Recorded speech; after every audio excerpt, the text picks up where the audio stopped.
ரொம்ப டயர்டா இருக்கு. இயற்கையான டேட்ஸ், பாதாம், பிஸ்தா, கேஷு அண்ட் ஹனி கொண்டு தயாரிக்கப்பட்ட லயன் டேட் நட் பைட்ஸ். இனிமே கண்ணை மூடிட்டு கடலை எண்ணெய் வாங்கலாம். ஏன்னா மந்த்ரா கடலை எண்ணெய் இதயத்தின் தயாரிப்பு. வறுக்க பொரிக்க ஏன் எல்லா சமையலுக்கும் மந்த்ரா தான். மந்த்ரா கடலை எண்ணெய், அபார ருசி, ஆரோக்கியமான உடல் நலம். 2026ஆம் ஆண்டு தமிழகத்தினுடைய சட்டமன்ற தேர்தல் நடைபெறும் ஆண்டு. இன்னும் சரியாக 3 வாரத்திற்குள் சட்டமன்ற தேர்தலுக்கான அறிவிப்புகள் வெளிவரும் என்ற எண்ணத்தின் அடிப்படையிலே தமிழகத்தில் உள்ள அரசியல் கட்சிகளெல்லாம் தேர்தலுக்கான அடித்தள பணிகளை தொடங்கியிருக்கிறார்கள். அந்த வகையிலே தமிழ் மாநில காங்கிரஸ் மூப்பனார் கட்சி தேர்தலுக்கான அடித்தள பணிகள் குறித்து ஆலோசனை செய்வதற்காக இன்றைக்கு மதுரை மண்டலத்திலே எங்கள் கூட்டம் நடைபெறுகிறது. இன்னும் திங்களிலிருந்து வெள்ளி வரை எனக்கு நாடாளுமன்ற கூட்டத்தொடர் இருக்கின்ற காரணத்தினால் சனிக்கிழமை 14ஆம் தேதி அன்று கோவை மண்டலத்திலே ஆலோசனை கூட்டம் நடைபெறுகிறது. அதேபோல் 17ஆம் தேதி அன்று சென்னை மண்டலத்திலே கூட்டம் நடைபெறுகிறது. 19ஆம் தேதி அன்று திருச்சி மண்டலத்திலே நடைபெறுகிறது.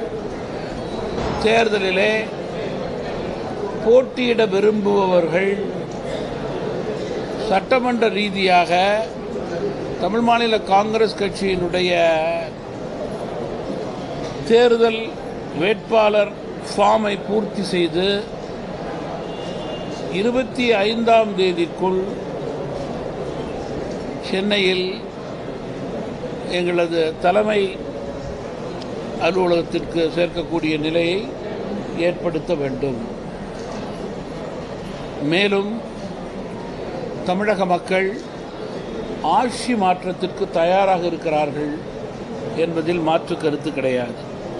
காரணம், திராவிட மாடல் ஆட்சி செய்வதாக சொல்லும் திமுக அரசு தாங்கள் அளித்த வாக்குறுதியிலே 70% மேல் வாக்குறுதியை நிறைவேற்றவில்லை என்பதுதான் உண்மை நிலை.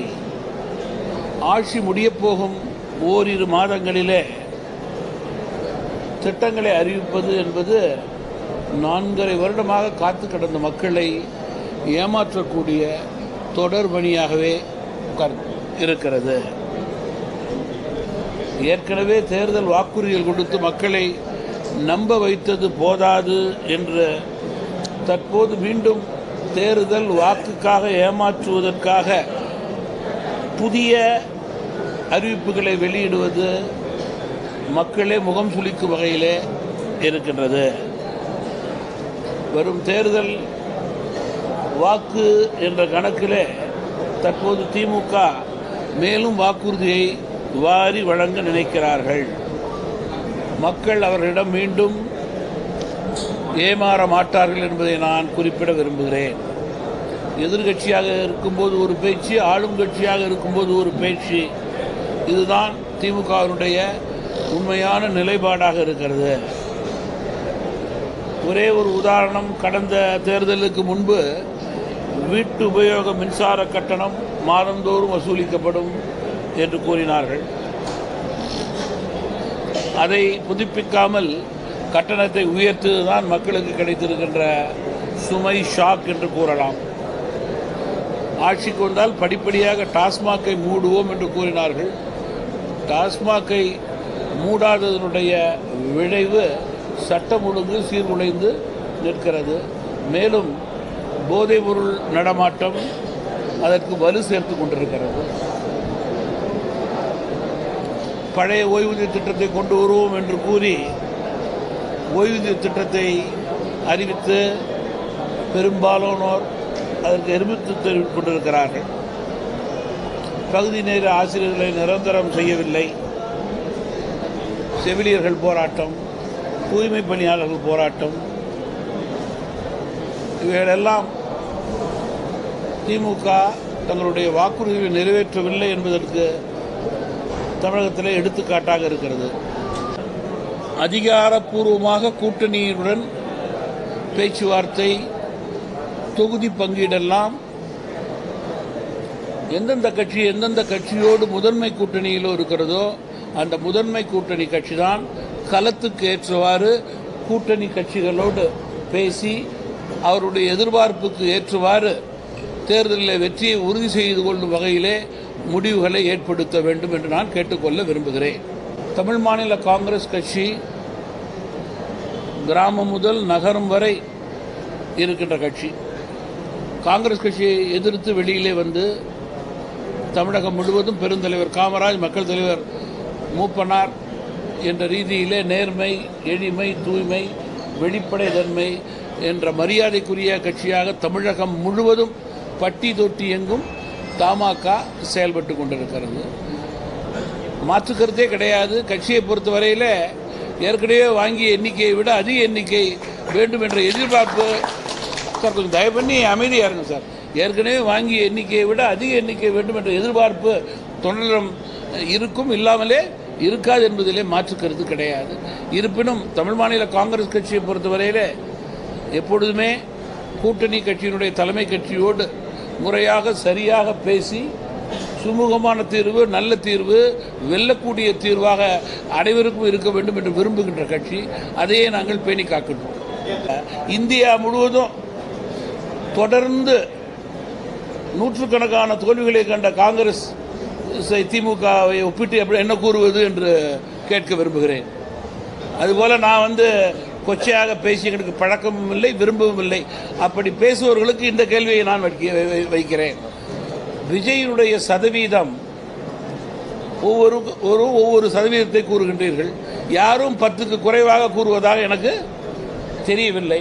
ஆனால் வாக்களித்த பிறகு எல்லா கட்சிக்கும் சதவீதத்தை அதிகாரப்பூர்வமாக உறுதிப்படுத்துபவர்கள் எஜமானர்கள். எஜமானர் என்றால் வாக்காளர்கள், மக்கள் என்பதிலே மாற்று கருத்து கிடையாது.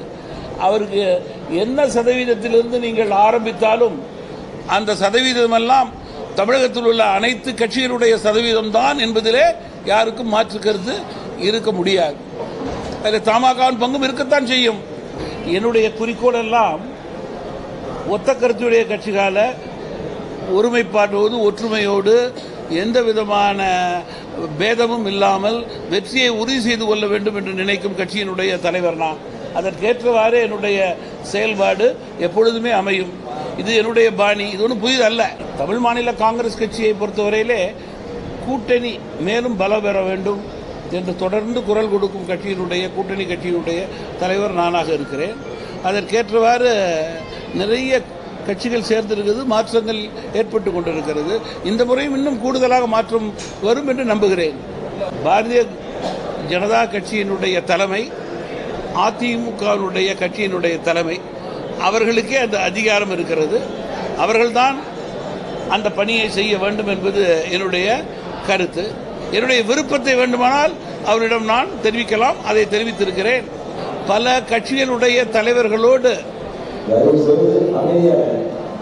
கட்சிகளுடைய தலைவர்களோடு ஐயா மூப்பனார் காலத்திலிருந்து நட்போடு பழகின்ற கட்சி தமிழ் மாநில காங்கிரஸ் கட்சி. அதே நட்பை நான் தொடர்கிறேன்.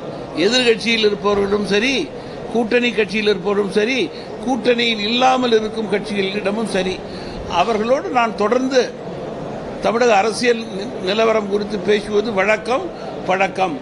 அந்த வகையிலே புதிய கட்சி வர வேண்டும் என்று நான் விரும்புபவன். ஆனால் அந்த கட்சி எந்த சூழல் வரும் என்பதற்கு அதிகாரம், பேச்சுவார்த்தையெல்லாம் பாஜக தலைமை, அதிமுக தலைமைக்கே உள்ளது. ஆளுங்கட்சி, எதிர்கட்சியை சேர்ந்தவர்கள், கூட்டணி இல்லாதவர்களுக்கு நான் நட்போடு பேசுகின்றேன். நான் எப்படி யாரோடு பேசினாலும் நான் இருக்கும் கூட்டணியினுடைய நலனுக்காகவே பேசுவேன். நீங்கள் பொதுவாக தென் மாவட்டங்களில், பல மாவட்டங்களிலே, பல தொகுதிகளிலே தமிழ் மாநில காங்கிரஸ் கட்சி கூட்டணிக்கு வலு சேர்க்கிறது என்பதிலே மாற்றுக்கிறது கிடையாது. அப்படி இருந்தால் தொகுதியை கேட்பதற்கு உரிமை இருப்பதாக அர்த்தம். 234 தொகுதியிலும் எங்களுடைய கட்சி இருக்கிறது. எதிர்பார்ப்பு எல்லா தொகுதிகளிலும் இருக்கிறது. எனக்குள்ள நிலையை பயன்படுத்தி கொண்டு அதிலே இயக்கத்திற்கு உண்டான முயற்சியை செய்வது தலைவர் என்ற முறையிலே என்னுடைய கடமை. அதை முறையாக சரியாக செய்வேன். ஜனநாயகத்தில் எதையும் தவறு என்று சொல்ல முடியாது. அதில் உரிமையை பங்கை கேட்பதை தவறு சொல்ல முடியாது. ஆனால் தேர்தல் முடிவுக்கு பிறகு எண்ணிக்கையின் அடிப்படையிலே முடிவு செய்ய வேண்டிய ஒன்று என்பதை நான் இன்றைக்கு தெளிவுபடுத்த விரும்புகிறேன். அது சம்பந்தமாக பேசுவதற்கு அதற்குரிய பெரிய கட்சிகள் தலைவர்கள் இருக்கிறார்கள். அவர்கள் எடுக்கும் முடிவுதான் இதில் இறுதியாக இருக்க முடியும். என்டிஏ தலைமையிலே கூட்டணின்னா மத்தியிலே பிரதமர் மோடி தலைமையிலே என்டிஏ கூட்டணி. அதில் ஐயா எடப்பாடியும் இருக்காங்க, சந்திரபாபு நாயுடு இருக்கிறாங்க, குமாரசாமி இருக்காங்க, நிதிஷும் இருக்காங்க. தமிழகத்திலே என்டிஏ கூட்டணி அதிமுக ஐயா எடப்பாடியார் தலைமையில் என்றால் அதில் அவர் தலைமையிலே தமிழக பாஜக தலைவர் இருக்கார், தமாக தலைவர் இருக்கார், பாமக தலைவர் இருக்கார், அமமுக தலைவர் இருக்கார், ஒத்த கருத்துடைய கட்சியின் தலைவர் இருக்கார். அதில் சந்திரபாபு நாயுடு கட்சியும் குமாரசாமி ஐயா கட்சியும் நிதிஷ்குமார் கட்சியும் இல்லை. அதுதான் வேறுபாடு. ஜனநாயகத்திற்கு மாறாக எதிர்கட்சிகள் நடந்தது இந்தியாவிற்கு தலைகுனிவு, பாராளுமன்றத்துக்கு தலைகுனிவு. ஜனநாயகத்திற்கு மாறாக நடந்தது மிகப்பெரிய தலைகுனிவு. அது எந்த கட்சியாக இருந்தாலும் அவர்கள் மக்களுக்கு பதில் சொல்ல வேண்டும். சன்சத் தொலைக்காட்சியின் மூலம் இந்தியாவில் உள்ள பெரும்பாலான மக்கள் அரசியலை கூர்ந்து கவனிப்பவர்கள் அதை பார்த்து கொண்டு தான் இருந்தார்கள். அதனால ஜனநாயகத்திற்கு தலைகுனிவு ஏற்படுத்துகின்ற எந்த செயலாக இருந்தாலும் சரி, இந்த செயல் அந்த செயல் என்று நான் சொல்ல மாட்டேன், எந்த செயலாக இருந்தாலும் அது தவறு. அந்த கட்சிக்கு தலைகுனிவு, அதை செய்தவர்களுக்கு தலைகுனிவு. அவர்கள் அடுத்த முறை தங்களுடைய தொகுதிக்கு செல்ல வேண்டும், அவருடைய வாக்காளர்களை சந்திக்க வேண்டும். அவர்களை பார்த்து முகம் சுளிப்பார்கள். பாராளுமன்றத்தினுடைய மரபை மீறுபவர்கள் ஆளுங்கட்சியை சேர்ந்தவர்களாக இருந்தாலும் சபாநாயகர் அவர்களை பேசவிடக்கூடாது. ஒரு எதிர்கட்சி தலைவர் பாராளுமன்றத்தினுடைய மரபை மீறும் போது அவர்கள் பேசுவது தவறு. இதில் கட்சி வேறுபாடு பாகுபாடு கிடையாது. இதில் only guidelines of the parliament counts.